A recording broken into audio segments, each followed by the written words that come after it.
ಎಲ್ಲರಿಗೂ ನಮಸ್ಕಾರ ಪ್ರಿಯ ವೀಕ್ಷಕರೇ. ನಾನು ಇವತ್ತು ಈ ವಿಡಿಯೋ ಮೂಲಕ ತಮ್ಮ ಮುಂದೆ ಎರಡು ಮೂರು ದಿನಗಳ ಹಿಂದೆ ಈ ದೇಶದ ಪ್ರಧಾನ ಮಂತ್ರಿಗಳ ಒಂದು ಆರ್ಥಿಕ ಸಲಹಾ ಸಮಿತಿಯ ವರದಿಯನ್ನು ಆಧಾರ ಮಾಡಿಕೊಂಡು ಕೆಲ ಮಾಧ್ಯಮ ಮಿತ್ರರು ಈ ಸಮಾಜವನ್ನು ಈ ಒಂದು ವರದಿಯ ಮುಖಾಂತರ ಹೇಗೆ ಒಡೆಯುವುದು, ಇದನ್ನು ನಾವು ಹೇಗೆ ಜನರಲ್ಲಿ ಆತಂಕವನ್ನು ಮೂಡಿಸೋದು, ಹೇಗೆ ಒಂದು ಮೆಜಾರಿಟೇರಿಯನ್ ಅಂದರೆ ಬಹುಸಂಖ್ಯಾತರಲ್ಲಿ ಅಲ್ಪಸಂಖ್ಯಾತರನ್ನು ತೋರಿಸಿ ಹೇಗೆ ಅವರಲ್ಲಿ ಭಯವನ್ನು ಹುಟ್ಟಿಸುವುದು ಅಂತ ಒಂದು ನೆಪದಲ್ಲಿ ಇದೇ ಒಂದು ಉದ್ದೇಶಪೂರ್ವಕವಾಗಿ ಇಡೀ ಎಲ್ಲ ನ್ಯೂಸ್ ಚಾನೆಲ್ಗಳಲ್ಲಿ ಇದನ್ನು ತೋರಿಸಿ ಈ ರಾಜ್ಯದ ಒಂದು ನ್ಯೂಸ್ ಚಾನಲ್ ಸ್ವರ್ಣ ನ್ಯೂಸ್ ಚಾನಲ್ನ ಆ್ಯಂಕರು ಈ ದೇಶದ ಹಿಂದೂಗಳ ಜನಸಂಖ್ಯೆಯ ಶೇಕಡಾವಾರುವನ್ನು ತೋರಿಸುವಾಗ ದೇಶದ ಧ್ವಜವನ್ನು ತೋರಿಸುವ ಮೂಲಕ ಮತ್ತು ದೇಶದ ಮುಸಲ್ಮಾನರ ಜನಸಂಖ್ಯೆಯ ಶೇಕಡಾವಾರು ತೋರಿಸುವಾಗ ಪಾಕಿಸ್ತಾನದ ಧ್ವಜವನ್ನು ತೋರಿಸುವ ಮೂಲಕ ಇವರ ಮನಸ್ಥಿತಿಯನ್ನು ದೇಶದ ಜನರ ಮುಂದೆ ಇವ್ರ ಮನಸ್ಥಿತಿ ಏನು ಅಂತ ದೇಶದ ಜನರಿಗೆ ಗೊತ್ತಾಗಿದೆ. ಇದೇ ರೀತಿಯಲ್ಲಿ ಇವರು ಯಾವುದೇ ಒಂದು ಸನ್ನಿವೇಶ ಬಂದಾಗ ಇವರ ಮೂಲ ಉದ್ದೇಶ ಜನರಿಗೆ ಇದು ಮಾಹಿತಿ ಕೊಡಬೇಕು ಅಂತ ಇರೋದಿಲ್ಲ. ಹಲವಾರು ಒಂದು ಸಂಗತಿಗಳು, ಹಲವಾರು ಒಂದು ಫ್ಯಾಕ್ಟ್ಸ್ ನಮ್ಮ ಮುಂದೆ ಇದೆ. ಅವರು ಏನಾದರೂ ಮಾಡಿ ಆ ಒಂದು ವರದಿಗಳನ್ನು ಅಥವಾ ಒಂದು ನ್ಯೂಸ್ಗಳನ್ನು ಮುಂದೆ ಇಟ್ಕೊಂಡು ಸಮಾಜನ ಹೇಗಾದರೂ ಮಾಡಿ ಒಡಿಬೇಕು, ಸಮಾಜದಲ್ಲಿ ಭಯದ ವಾತಾವರಣ ಹುಟ್ಟಿಸಬೇಕು ಅಂತ ಒಂದೇ ಒಂದು ಉದ್ದೇಶ ಅವ್ರದ್ದಿರುತ್ತೆ. ನೋಡಿ ಪ್ರಿಯ ವೀಕ್ಷಕರೇ, ಈ ಏನು ಪ್ರಧಾನ ಮಂತ್ರಿಗಳ ಒಂದು ಆರ್ಥಿಕ ಸಲಹಾ ಸಮಿತಿ ಇದೆ, ಇವರು ಕೊಟ್ಟಿರುವಂಥ ಒಂದು ರಿಪೋರ್ಟ್ ಆದರೂ ಏನು, ಆ ವರದಿ ಆದರೂ ಏನು ಅಂತ ಇವತ್ತು ನಾವು ತಿಳ್ಕೊಳ್ಳೋ ಅವಶ್ಯಕತೆ ಇದೆ. ನೋಡಿ, ಈ ರಿಪೋರ್ಟ್ ಏನಿದೆ, ಈ ರಿಪೋರ್ಟ್ ಒಂದು ಪೇಪರು. PhD ಮಾಡುವ ಸ್ಟೂಡೆಂಟ್ಸು ಪೇಪರನ್ನು ತಯಾರಿಸ್ತಾರೆ. ಅವ್ರಿಗೆ ಇದ್ರ ಬಗ್ಗೆ ಚೆನ್ನಾಗಿ ಮಾಹಿತಿನೇ ಇರುತ್ತೆ. ನಾನು PhD ಸ್ಟೂಡೆಂಟ್ ಅಲ್ಲ, ನಾನು ಆಸ್ ಎ ಅಡ್ವೊಕೇಟ್ ಮಾತಾಡ್ತಾ ಇದ್ದೀನಿ. ನೋಡಿ, ನಾನು ಕಾನೂನಿನ ವಿದ್ಯಾರ್ಥಿಯಾಗಿ ಕಾನೂನನ್ನು ಓದುವಾಗಲೂ ನನಗೆ ಹೇಳಿಕೊಟ್ಟಿದ್ದು, ಯಾವುದೇ ಒಂದು ಕಾನೂನು ಅಥವಾ ಯಾವುದೇ ಒಂದು ತಾವು ಕೇಸಿನ ಬಗ್ಗೆ ಮಾಹಿತಿಯನ್ನು ತಿಳ್ಕೊಳ್ಳೋವಾಗ, ಕಾನೂನನ್ನು ತಿಳ್ಕೊಳ್ಳೋವಾಗ ಪೂರ್ತಿ ಓದಬೇಕು. ಅರ್ಧಂಬರ್ಧ ಓದಿ ಅದನ್ನು ತಿಳ್ಕೊಳ್ಳೋಕ್ಕೆ ಸಾಧ್ಯ ಇಲ್ಲ ಅಂತ ಹೇಳಿಕೊಟ್ಟಿದ್ದಾರೆ. ನೋಡಿ, ಇದೇ ರೀತಿ ಈ ಒಂದು ಏನು ಪೇಪರ್ ಕೊಟ್ಟಿದ್ದಾರೆ, ಈ ಒಂದು ಏನು ಪೇಪರ್ ಮೇಲೆ ವರ್ಕ್ ಮಾಡಿದ್ದಾರೆ, ಈ ಪೇಪರು ಈಗ ನನ್ನ ಮುಂದೆ ಇದೆ, ತಾವು ನೋಡ್ಬೋದು. ಇದರಲ್ಲಿ ಶೇರ್ ಆಫ್ ರಿಲಿಜಿಯಸ್ ಮೈನಾರಿಟೀಸ್ ಅಂತ ಕೊಟ್ಟಿದ್ದಾರೆ. ಇದೇ ಆ ಪೇಪರ್. ಇದ್ರ ಬಗ್ಗೆನೇ ನಮ್ಮ ಮಾಧ್ಯಮ ಮಿತ್ರರು ಮಾತಾಡಿದ್ದು ಆ ದಿನ. ನೋಡಿ, ಈ ಪೇಪರ್ನ ಮೂಲ ಉದ್ದೇಶ, ಈ ಪೇಪರನ್ನು ಈ ಅಧ್ಯಯನವನ್ನು ಮಾಡುವಾಗ ಇದರಲ್ಲಿ ಸುಮಾರು ದೇಶಗಳ ಬಗ್ಗೆ ಅಧ್ಯಯನವನ್ನು ನಡೆಸಿದ್ದಾರೆ. ಅಂದರೆ ಆಯಾ ದೇಶಗಳಲ್ಲಿ ಅಲ್ಲಿ ಜೀವನ ಮಾಡುತ್ತಿರುವ ಒಂದು ಮೈನಾರಿಟಿ ಅಂದರೆ ಅಲ್ಪಸಂಖ್ಯಾತರ ಒಂದು ಸ್ಥಿತಿಗತಿ ಹೇಗಿದೆ ಅಂತ, ಮತ್ತು ಆ ಸ್ಥಿತಿಗತಿ ದೇಶದ ಆರ್ಥಿಕತೆ ಮೇಲೆ, ದೇಶದ ಒಂದು ಎನ್ವಿರಾನ್ಮೆಂಟ್ ಮೇಲೆ ಅವರ ಒಂದು ಸ್ಥಿತಿ ಕುಗ್ಗಿದರೆ ಏನಾಗ್ಬೋದು, ಅವರ ಸ್ಥಿತಿ ಚೆನ್ನಾಗಾದರೆ ಅವರು ಅಭಿವೃದ್ಧಿ ಪಡೆದರೆ ಏನಾಗ್ಬೋದು ಅಂತ ಇದ್ರ ಮೇಲೆ ಚಿಂತನೆ ಮಾಡಿದ್ದಾರೆ ಹೊರತು ನಮ್ಮ ಅಜಿತ್ ಹನುಮಕ್ಕರು ಹೇಳಿದಾಗೆ ಈ ಜನರಲ್ಲಿ ಭಯ ಹುಟ್ಟಿಸುವ ಒಂದು ರೀತಿಯಲ್ಲಿ ಬರೆದಿಲ್ಲ. ಈ 69 ಪೇಜಿನ ತಾವು ಎಲ್ಲ ಪೂರ್ತಿ ಪೇಪರನ್ನು ಅಥವಾ ಈ ಒಂದು ಏನು ಅಧ್ಯಯನ ಮಾಡಿದ್ದಾರೆ ಇದನ್ನು ತಾವು ನೋಡ್ಬೋದು. ನೋಡಿ, ಯಾವುದೇ ಒಂದು ಅಧ್ಯಯನ ಮಾಡುವಾಗ ಅದರ ಪರಿಚಯ ಮುಖ್ಯ. ಅದರ ಏನು ಪರಿಚಯ ಇರುತ್ತೆ, ಇಂಟ್ರೊಡಕ್ಷನ್ ಅಂತ ಏನು ಹೇಳ್ತೀವಿ, ಅದು ಮುಖ್ಯ. ಹಾಗೆಯೇ ಕನ್ಕ್ಲೂಷನ್ ಅಂದರೆ ಲಾಸ್ಟ್ನಲ್ಲಿ ಏನು ನಿರ್ಣಯಕ್ಕೆ ಬಂದಿದ್ದಾರೆ ಆ ಪೇಪರ್ ಮಾಡೋರು, ಆ ಅಧ್ಯಯನ ಮಾಡೋರು, ಫಿಲಾಸಫರ್ಸು ಏನು ಒಂದು ನಿರ್ಣಯಕ್ಕೆ ಬಂದಿದ್ದಾರೆ ಅದನ್ನು ತಿಳ್ಕೊಳ್ಳೋದು ಅತಿ ಮುಖ್ಯವಾಗಿರುತ್ತದೆ. ನೋಡಿ, ಇದು ಇಂಟ್ರೊಡಕ್ಷನ್ನು 6 ಪೇಜ್ ಅಥವಾ 5 ಪೇಜ್ ಇದೆ. ನಾನು ಬರೀ ಲಾಸ್ಟ್ ಪ್ಯಾರಾ ಮಾತ್ರ ಓದ್ತೀನಿ. ಲಾಸ್ಟ್ ಪ್ಯಾರಾದಲ್ಲಿ ಇಂಗ್ಲೀಷಲ್ಲಿದೆ, ನಾನು ಅದನ್ನು ಕನ್ನಡದಲ್ಲಿ ಟ್ರಾನ್ಸ್ಲೇಟ್ ಮಾಡಿದ್ದೀನಿ, ಅದನ್ನು ಓದ್ತೀನಿ. ಅಲ್ಪಸಂಖ್ಯಾತ ಜನಸಂಖ್ಯೆಯ ತುಲನಾತ್ಮಕ ಅನುಪಾತದಲ್ಲಿನ ದೊಡ್ಡ ಕುಸಿತವು ಈ ಗುಂಪುಗಳ ವಿರುದ್ಧ ನಿರಂತರ ಸಾಪೇಕ್ಷ ತಾರತಮ್ಯವನ್ನು ಸೂಚಿಸುತ್ತದೆ. ವೈಯಕ್ತಿಕವಾಗಿ ದೇಶದೊಳಗಿನ ಅಲ್ಪಸಂಖ್ಯಾತ ಜನಸಂಖ್ಯೆಯ ತುಲನಾತ್ಮಕ ಪಾಲನ್ನು ದೊಡ್ಡ ಪ್ರಮಾಣದಲ್ಲಿ ಹೆಚ್ಚಿಸುವುದು ಅಲ್ಪಸಂಖ್ಯಾತರಿಗೆ ಒಟ್ಟಾರೆ ಬೆಂಬಲದ ವಾತಾವರಣವನ್ನು ಸೂಚಿಸುತ್ತದೆ. 1950ರಿಂದ 2015 ನಡುವೆ ಪ್ರಪಂಚದಾದ್ಯಂತ ಹೆಚ್ಚಿನ ಸಮಾಜಗಳಲ್ಲಿ ಧಾರ್ಮಿಕ ಜನಸಂಖ್ಯಾಶಾಸ್ತ್ರವು ಗಣನೀಯ ಬದಲಾವಣೆಗಳನ್ನು ಅನುಭವಿಸಿದೆ ಮತ್ತು ಈ ಬದಲಾವಣೆಗಳು ದೇಶಗಳಲ್ಲಿನ ಅಲ್ಪಸಂಖ್ಯಾತರ ಮೇಲೆ ಪರಿಣಾಮ ಬೀರುವ ಒಟ್ಟಾರೆ ನೀತಿ ಪರಿಸರದ ಪ್ರಮುಖ ಸೂಚಕವಾಗಿದೆ ಎಂದು ಈ ಅಧ್ಯಯನದ ಪ್ರಾಯೋಗಿಕ ಫಲಿತಾಂಶಗಳು ಸೀಮಿತ ಆದರೆ ನಿರ್ಣಾಯಕ ಅಂಶವಾಗಿದೆ ಅಂತ ಹೇಳಿದ್ದಾರೆ. ಅಂದರೆ ಲಾಸ್ಟ್ ಪ್ಯಾರಾಗ್ರಾಫ್ ಮಾತ್ರ ನಾನು ಓದಿದ್ದೀನಿ, ಇದು 5 ಪ್ಯಾರಾಗ್ರಾಫನ್ನು ತಾವು ಓದಬಹುದು. ಮತ್ತು ನೋಡಿ, ಈ ಪೇಪರಲ್ಲಿ ಕನ್ಕ್ಲೂಷನ್ಗೆ ಬಂದಿದ್ದಾರೆ. ಈ ಪೇಪರಲ್ಲಿ ಏನು ಕನ್ಕ್ಲೂಷನ್ಗೆ ಬಂದಿದ್ದಾರೆ ನೋಡಿ. ಕನ್ಕ್ಲೂಷನ್ನು 3 ಪೇಜ್ ಇದೆ. ಅದರಲ್ಲಿ ನಾನು ಏನು ರಿಲೆವೆಂಟ್ ಇದೆ ಅದನ್ನು ಮಾತ್ರ ನಾನು ಓದ್ತಾ ಇದ್ದೀನಿ, ಎಲ್ಲ ಒಂದು ಓದಿದ್ರೆ ಜಾಸ್ತಿ ಸಮಯ ಆಗುತ್ತೆ ಅಂತ. ನೋಡಿ, ಅದರಲ್ಲಿ ಹೇಳ್ತಾರೆ, ಬಹುಸಂಖ್ಯಾತ ಜನಸಂಖ್ಯೆಯ ಶೇಕಡಾವಾರು ಇಳಿಕೆ ಮತ್ತು ಅದರ ಪರಿಣಾಮವಾಗಿ ಅಲ್ಪಸಂಖ್ಯಾತರ ಶೇಕಡಾವಾರು ಹೆಚ್ಚಳವು ಎಲ್ಲ ನೀತಿ ಕ್ರಮಗಳು, ರಾಜಕೀಯ ನಿರ್ಧಾರಗಳು ಮತ್ತು ಸಾಮಾಜಿಕ ಪ್ರಕ್ರಿಯೆಗಳ ನಿವ್ವಳ ಫಲಿತಾಂಶವು ಸಮಾಜದಲ್ಲಿ ವೈವಿಧ್ಯತೆಯನ್ನು ಹೆಚ್ಚಿಸಲು ಅನುಕೂಲಕರ ವಾತಾವರಣವನ್ನು ಒದಗಿಸಿದೆ ಎಂದು ಸೂಚಿಸುತ್ತದೆ. ತಾವು ಅರ್ಥ ಮಾಡ್ಕೋಬಹುದು ಏನು ಹೇಳ್ತಾ ಇದ್ದಾರೆ. ಈ ಅಧ್ಯಯನ ನಡೆಸಿದವರು ಮಾತುಗಳನ್ನ ನೋಡ್ತಾ ಇರೋದು ತಮ್ಮ ಮುಂದೆ. ಹಾಗೆ ಮುಂದೆ ಹೇಳ್ತಾರೆ, ಹಿಂದಿನ 6 ದಶಕಗಳಲ್ಲಿ ಪ್ರಪಂಚವು ಹೆಚ್ಚು ವೈವಿಧ್ಯಮವಾಗಿದೆ ಎಂದು ನಮ್ಮ ವಿಶ್ಲೇಷಣೆ ತೋರಿಸುತ್ತದೆ. ಲಾಸ್ಟಲ್ಲಿ ಇನ್ನೊಂದು ಪ್ಯಾರಾ ಹೇಳ್ತಾರೆ, ಭಾರತದ ಸಾಧನೆಯು ಸಮಾಜದಲ್ಲಿ ವೈವಿಧ್ಯತೆಯನ್ನು ಬೆಳೆಸಲು ಅನುಕೂಲಕರ ವಾತಾವರಣವಿದೆ ಎಂದು ಸೂಚಿಸುತ್ತದೆ. ತಳಮಟ್ಟದ ವಿಧಾನದ ಮೂಲಕ ಪೋಷಣೆಯ ವಾತಾವರಣ ಮತ್ತು ಸಾಮಾಜಿಕ ಬೆಂಬಲವನ್ನು ಒದಗಿಸದೆ ಸಮಾಜದ ಹಿಂದುಳಿದ ವರ್ಗಗಳಿಗೆ ಉತ್ತಮ ಜೀವನ ಫಲಿತಾಂಶಗಳನ್ನು ಉತ್ತೇಜಿಸಲು ಸಾಧ್ಯವಿಲ್ಲ. ವಿವರಣೆಯ ಮೂಲಕ ಅಲ್ಪಸಂಖ್ಯಾತರ ಕಾನೂನು ವ್ಯಾಖ್ಯಾನವನ್ನು ಹೊಂದಿರುವ ಮತ್ತು ಅವರಿಗೆ ಸಾಂವಿಧಾನಿಕವಾಗಿ ಸಂರಕ್ಷಿತ ಹಕ್ಕುಗಳನ್ನು ಒದಗಿಸುವ ಕೆಲವೇ ದೇಶಗಳಲ್ಲಿ ಭಾರತವು ಒಂದಾಗಿದೆ. ಈ ಪ್ರಗತಿಪರ ನೀತಿಗಳು ಮತ್ತು ಅಂತರ್ಗತ ಸಂಸ್ಥೆಗಳ ಫಲಿತಾಂಶಗಳು ಭಾರತದಲ್ಲಿ ಹೆಚ್ಚುತ್ತಿರುವ ಅಲ್ಪಸಂಖ್ಯಾತರ ಜನಸಂಖ್ಯೆಯಲ್ಲಿ ಪ್ರತಿಫಲಿಸುತ್ತದೆ. ನೋಡಿ ಆತ್ಮೀಯ ವೀಕ್ಷಕರೇ, ಇಡೀ ಒಂದು 69 ಪೇಜಿನ ಈ ಅಧ್ಯಯನದಲ್ಲಿ ಎಲ್ಲಿಯೂ ಸಹ ಅಲ್ಪಸಂಖ್ಯಾತರ ಒಂದು ಏನು ಪಾಪ್ಯುಲೇಷನ್ ಹೆಚ್ಚಾಗ್ತಾ ಇದೆ, ಇದು ಆತಂಕಕಾರಿ ಅಥವಾ ದೇಶದ ಹಿಂದೂಗಳ ಒಂದು ಏನು ಜನಸಂಖ್ಯೆ ಇದೆ ಅದು ಇಳಿತಾ ಇರೋದು ಇದು ಆತಂಕಕಾರಿ ಅಂತ ಎಲ್ಲೂ ಸಹ ಹೇಳಿಲ್ಲ.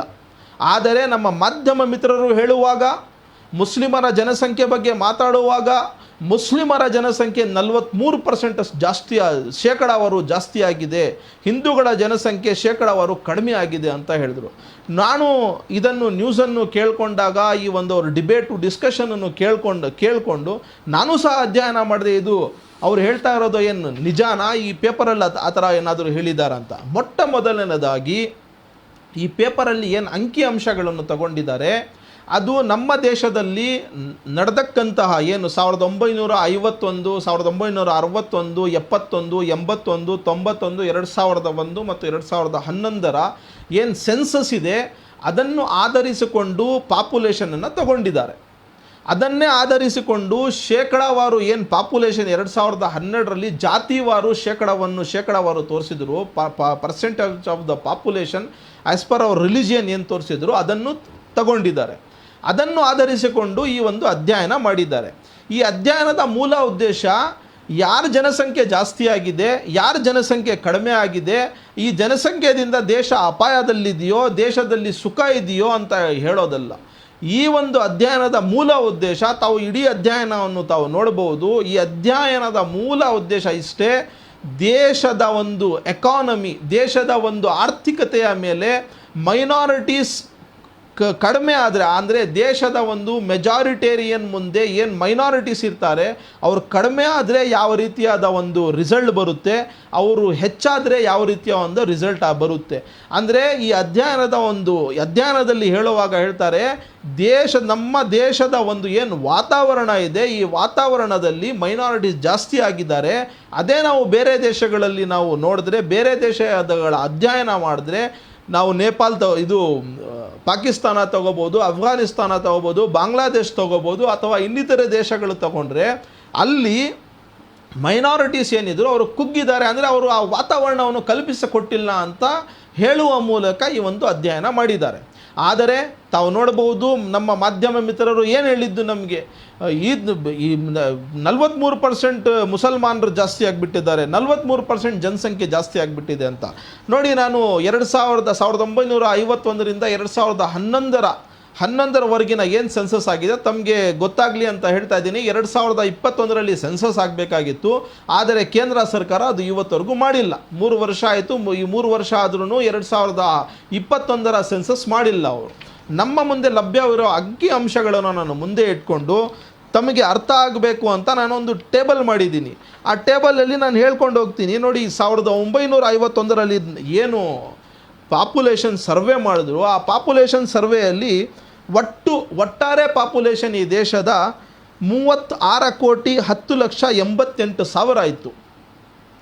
ಆ ಟೈಮಲ್ಲಿ ಹಿಂದೂಗಳ ಶೇಕಡಾವಾರು ಪರ್ಸೆಂಟೇಜ್ ತೊಗೊಂಡ್ರೆ 84.1% ಶೇಕಡಾವಾರು ಪಾಪ್ಯುಲೇಷನ್ ಇತ್ತು.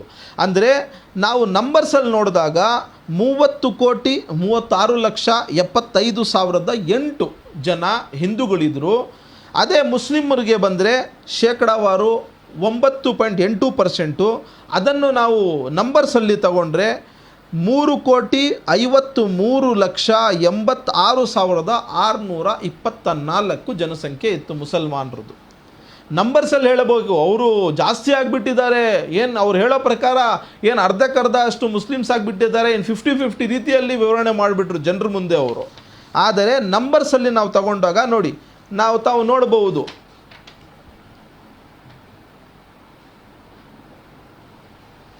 ಇದರಲ್ಲಿ ನೋಡಿ ಶೇಕಡಾವಾರು 1950ರಿಂದ 1961ರ ದಶಕದಲ್ಲಿ ಈ 10 ವರ್ಷಗಳ ಕಾಲದಲ್ಲಿ ಪಾಪ್ಯುಲೇಷನ್ ಎಷ್ಟು ಹೆಚ್ಚಾಯಿತು ದೇಶದಲ್ಲಿ? 21.64% ಪಾಪ್ಯುಲೇಷನ್ ಹೆಚ್ಚಾಯಿತು. ಅದೇ ರೀತಿ 61ರಿಂದ 71ರ ಒಂದು ಏನು ಶೇಕಡಾವಾರು ಹೆಚ್ಚಳ ಇತ್ತು ಅದು 24.79.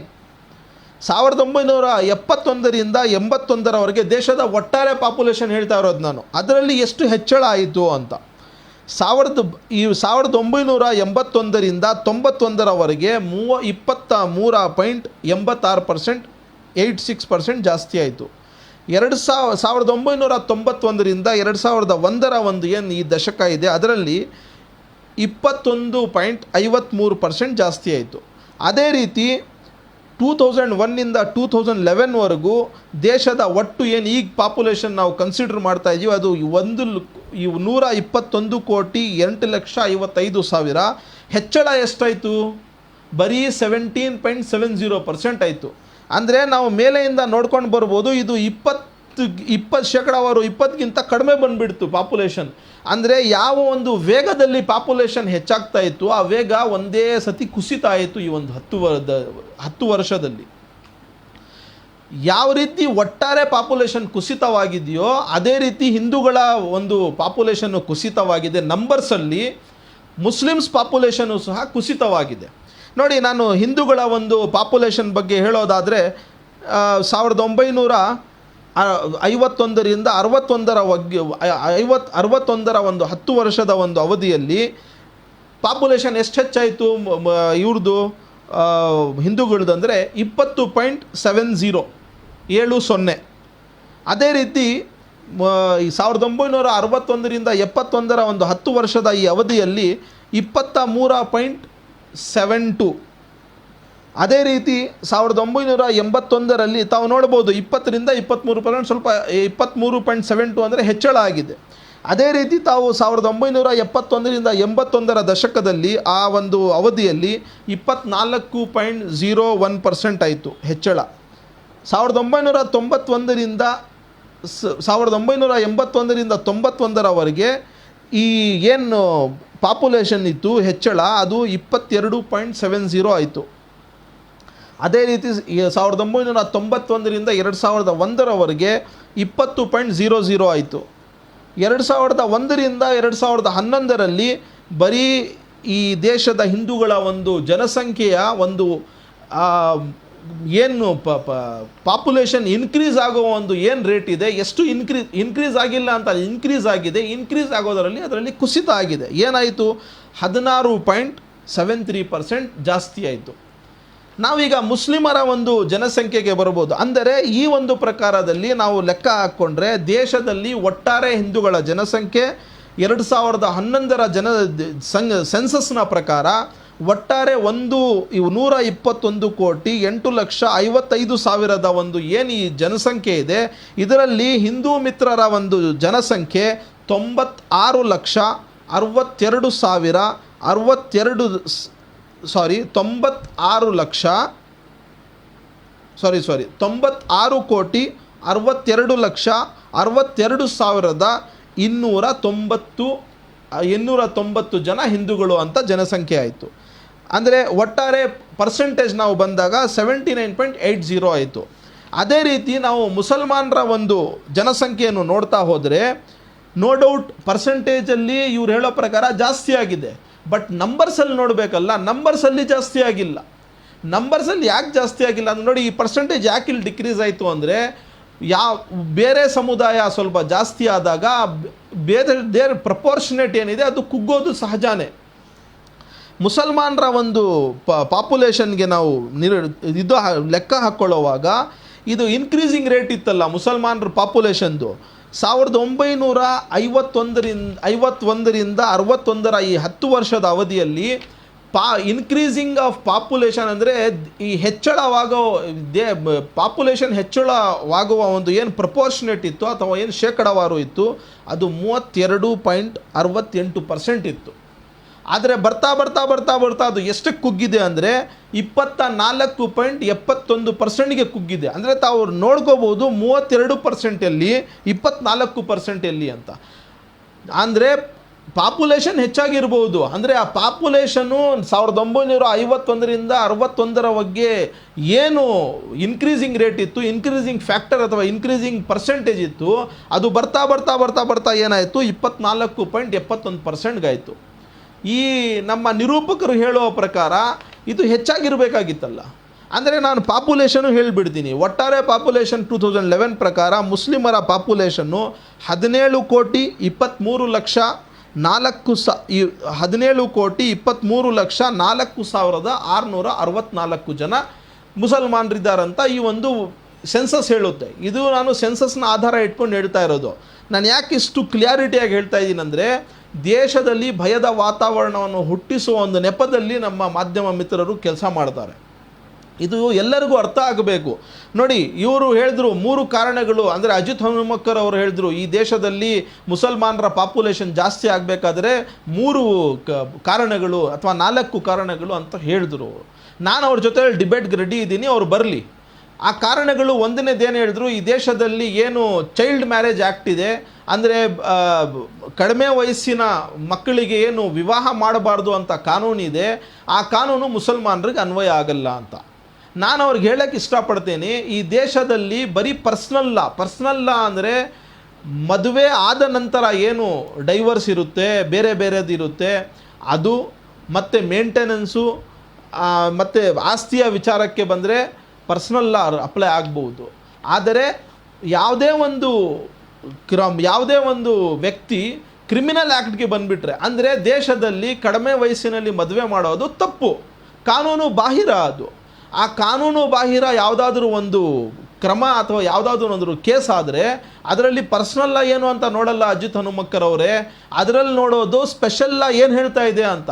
ಚೈಲ್ಡ್ ಮ್ಯಾರೇಜ್ ಅಬಾಲಿಷನ್ ಆ್ಯಕ್ಟ್ ಏನಿದೆ ಅದು ಸ್ಪೆಷಲ್ ಲಾ, ಪೋಕ್ಸೋ ಆ್ಯಕ್ಟ್ ಏನಿದೆ ಅದು ಸ್ಪೆಷಲ್ ಲಾ.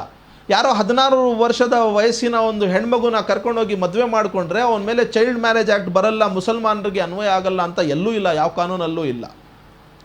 ಅವ್ರು ಹೇಳಿದ್ರು ಈ ಸ್ಪೆಷಲ್ ಲಾ ಅಪ್ಲೈ ಆಗದೆ ಇರೋ ಒಂದು ಕಾರಣದಿಂದ ಅಧಿಕಾರಿಗಳು ಹೋದರೂ ಸಹ ಮುಸಲ್ಮಾನರಿದ್ದರೆ ಆಯ್ತಪ್ಪ ನಮಗೆ ಇದು ಸೇರಲ್ಲ, ನಮಗೆ ಒಳಪಡೋದಿಲ್ಲ ಅಂತ ಬಂದುಬಿಡ್ತಾರಂತ. ಇದು ತಪ್ಪು, ಇದು ಸುಳ್ಳು ಹೇಳಿರೋದು ನೀವು.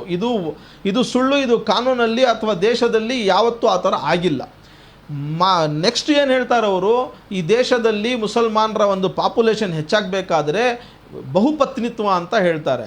ಆ ಬಹುಪತ್ನಿತ್ವದ ರೇಟ್ ಏನಿದೆ ಅದನ್ನು ಅವ್ರು ಎತ್ಕೊಳ್ಳಿ, ನಾನು ಎತ್ಕೊಂಡು ಬರ್ತೀನಿ. ಬಹುಪತ್ನಿತ್ವದ ರೇಟು ಅವರು ರೀಸೆಂಟ್ ಏನು ಸರ್ವೆಗಳು ಬಂದಿದೆ, ವೈರ್ ನ್ಯೂಸ್ ಅವ್ರು ಏನು ಸರ್ವೆ ಮಾಡಿದ್ದಾರೆ ಅದರಲ್ಲೆಲ್ಲ ಅವ್ರು ನೋಡ್ಕೋಬೋದು, ಕಡಿಮೆ ಆಗಿದೆ, ಇಳಿಕೆ ಆಗಿದೆ. ಬಹುಪತ್ನಿತ್ವ ಬರೀ ಮುಸಲ್ಮಾನರಲ್ಲಿಲ್ಲ, ಈ ದೇಶದಲ್ಲಿ ಎಲ್ಲ ಧರ್ಮದಗಳಲ್ಲಿನೂ ಬಹುಪತ್ನಿತ್ವ ಇತ್ತು. ಆದರೆ ಮುಸಲ್ಮಾನರಲ್ಲಿ ಅದಕ್ಕೆ ಅವಕಾಶ ಇದೆ. ಆದರೆ 4 ಮಾಡ್ಕೊಳ್ಳಿ ಅಂತ ಯಾರೂ ಹೇಳಿಲ್ಲ. 4 ಹೋಗಿ ನೀವು ಮಾಡ್ಕೊಳ್ಳೇಬೇಕು ಕಡ್ಡಾಯವಾಗಿ, ಈ ದೇಶದ ಪಾಪ್ಯುಲೇಷನ್ ಹೆಚ್ಚಳ ಮಾಡಬೇಕಂತ ಯಾರೂ ಸಹ ಹೇಳಿಲ್ಲ. 3ನೇದವ್ರು ಹೇಳಿದ್ರು, ದೇಶದಲ್ಲಿ ಅವರು ಧರ್ಮಗುರುಗಳು ಹೇಳ್ತಾರೆ ಅಲ್ಲ ಇದನ್ನು ಒಪ್ಪಲ್ಲ ಅಂತ ಅಲ್ಲ ಒಪ್ಪಲ್ಲ ಅಂತಲ್ಲ, ಅದನ್ನು ನಿಲ್ಲಿಸಬಾರ್ದು ಅಂತ ಹೇಳ್ತಾರೆ ಸಹಜ. ನೀವು ಹುಡ್ಸ್ಕೊಂಡೋಗಿ ಅಂತ ಯಾರೂ ಹೇಳಲ್ಲ. ಈ ಒಂದು ಸುಳ್ಳು ಮಾಹಿತಿಗಳನ್ನು ಜನರ ಮುಂದೆ ಕೊಟ್ಟು ಈ ಜನರನ್ನು ಯಾಮಾರಿಸುವ ಒಂದು ಏನು ಅವರು ಪ್ರಯತ್ನ ಪಟ್ಟರು, ಇದು ಹಾಕಬಾರ್ದು. ತಾವು ಎಲ್ಲರೂ ವಿದ್ಯಾವಂತರು, ದೇಶದಲ್ಲಿ ಎಲ್ಲರೂ ಓದಿರೋರಿದ್ದಾರೆ, ತಾವು ಈ ರಿಪೋರ್ಟನ್ನು ಸಹ ಡೌನ್ಲೋಡ್ ಮಾಡ್ಕೊಳ್ಳಿ. ಮತ್ತು ದೇಶದ ಸೆನ್ಸಸ್ ಏನಿದೆ ಅದನ್ನು ಸಹ ಮುಂದೆ ಇಟ್ಕೊಳ್ಳಿ. ದೇಶದಲ್ಲಿ ಮುಸಲ್ಮಾನರ ಶೇಕಡಾವಾರು ಪರ್ಸೆಂಟೇಜ್ ಜಾಸ್ತಿ ಆಗಿರ್ಬೋದು, ಬಟ್ ಆದರೆ ಪರ್ಸೆಂಟೇಜ್ ಆಫ್ ಇನ್ಕ್ರೀಸ್ ಏನಿದೆ ಅದು ಡಿಕ್ರೀಸ್ ಆಗಿದೆ, ಅದು ಹೆಚ್ಚಳ ಆಗಿಲ್ಲ. ಇವ್ರು ಹೇಳೋ ಪ್ರಕಾರ 32%ಇಂದ 42%ಗೆ ಹೋಗಬೇಕಾಗಿದ್ದು ಇನ್ಕ್ರೀಸಿಂಗ್ ರೇಟು, ಬಟ್ ಆದರೆ ಆಗಿದ್ದು ಅಂದರೆ ತಾವು ಲೆಕ್ಕ ಮಾಡ್ಕೋಬೋದು. ಈಗ ಲಾಸ್ಟ್ 2001ರಿಂದ 2011ರವರೆಗೆ ಮುಸಲ್ಮಾನರ ಪಾಪ್ಯುಲೇಷನ್ ಈ 10 ವರ್ಷದಲ್ಲಿ ಜಾಸ್ತಿ ಆಗಿರೋದು ಬರೀ 27,19,597 ಮಾತ್ರ. ಆದರೆ ಈ ಹಿಂದೆ ತಾವು ಲೆಕ್ಕ ಹಾಕ್ಕೊಂಡೋದ್ರೆ 1951ರಿಂದ 61ರ ಮಧ್ಯೆ ಎಷ್ಟಾಗಿತ್ತು ಅದಂದರೆ 1,15,67,000 ಆಗಿತ್ತು. ಆದರೆ ತಾವು ಅದನ್ನು ಲೆಕ್ಕ ಹಾಕ್ಕೊಂಡೋದ್ರೆ 10 ಕೋಟಿಗೆ ಹೋಗಬೇಕಾಗಿತ್ತು. ಆದರೆ ಆ ಥರ ಆಗಿಲ್ಲ. ಬರ್ತಾ ಇದು ಕುಗ್ಗಿದೆ, ಇದು ಹೆಚ್ಚಿಗೆ ಆಗಿಲ್ಲ ಅಂತ ನಾನು ಹೇಳಕ್ಕೆ ಇಷ್ಟಪಡ್ತೇನೆ. ಹಾಗೆ ನಾನು ಅವರಿಗೆ ಇದನ್ನು ಹೇಳಕ್ಕೆ ಬಯಸ್ತೇನೆ, ನೋಡಿ, ದೇಶದ ಒಂದು ಅಖಂಡತೆ ಅತಿ ಮುಖ್ಯ ನಮಗೆ. ಯಾವುದೇ ಒಂದು ನ್ಯೂಸ್ ಮಾಡುವಾಗ ಅಥವಾ ಈ ವರದಿಯಲ್ಲಿ ಅವ್ರು ಏನು ಹೇಳ್ಕೊಟ್ಟಿದ್ದಾರೆ ಇದು ಇವತ್ತು ಗೊತ್ತಾಗ್ತಾ ಇರೋದಲ್ಲ. ತಾವು ಆನ್ಲೈನಲ್ಲಿ ವೆಬ್ಸೈಟಲ್ಲಿ ಹೋಗಿ ಯಾವತ್ತಾದರೂ ಚೆಕ್ ಮಾಡ್ಕೋಬೋದು. ಈ ಪಾಪ್ಯುಲೇಷನ್ ಇವತ್ತು ಕ್ಯಾಲ್ಕುಲೇಟ್ ಮಾಡಿರೋದಲ್ಲ, 2011ರಲ್ಲಿ ಕ್ಯಾಲ್ಕುಲೇಟ್ ಮಾಡಿರೋದು. ಈ ಪೇಪರ್ಗೆ ಅದನ್ನೇ ಆಧಾರಿತವಾಗಿ ಮಾಡಿಕೊಂಡು ಈ ಅಧ್ಯಯನ ಮಾಡಿರೋದು. ಹಾಗಾಗಿ ನಾನು ಜನರಲ್ಲಿ ಇಷ್ಟೇ ವಿನಂತಿಸಿಕೊಳ್ಳುವುದು, ಮಾಧ್ಯಮದಲ್ಲಿ ಬರೋದೆಲ್ಲ ಸತ್ಯ ಅಲ್ಲ, ಅರ್ಧ ಸತ್ಯ ಹೇಳ್ತಾರೆ, ಜನರನ್ನು ಯಾಮಾರಿಸೋಕ್ಕೆ ಅವರು ಪ್ರಯತ್ನ ಪಡ್ತಾರೆ. ನಾವೆಲ್ಲರೂ ಇದರ ಬಗ್ಗೆ ತಿಳ್ಕೋಬೇಕು. ನಾವು ಯಾವುದೇ ಒಂದು ವಿಚಾರ ಮಾತಾಡುವ ಮುನ್ನ ಅದ್ರ ಬಗ್ಗೆ ನಾವು ಎಲ್ಲ ಚೆನ್ನಾಗಿ ಅರ್ಥ ಮಾಡಿಕೊಂಡು ಅದ್ರ ಬಗ್ಗೆ ನಾವು ಇನ್ಫಾರ್ಮೇಷನ್ ಇಟ್ಕೊಂಡೇ ಮಾತಾಡಬೇಕಂತ ಹೇಳ್ತಾ ನಾನು ಎಲ್ಲರನ್ನೂ ವಂದನೆಗಳನ್ನು ತಿಳಿಸ್ತಾ ಜೈ ಹಿಂದ್, ಜೈ ಭಾರತ್.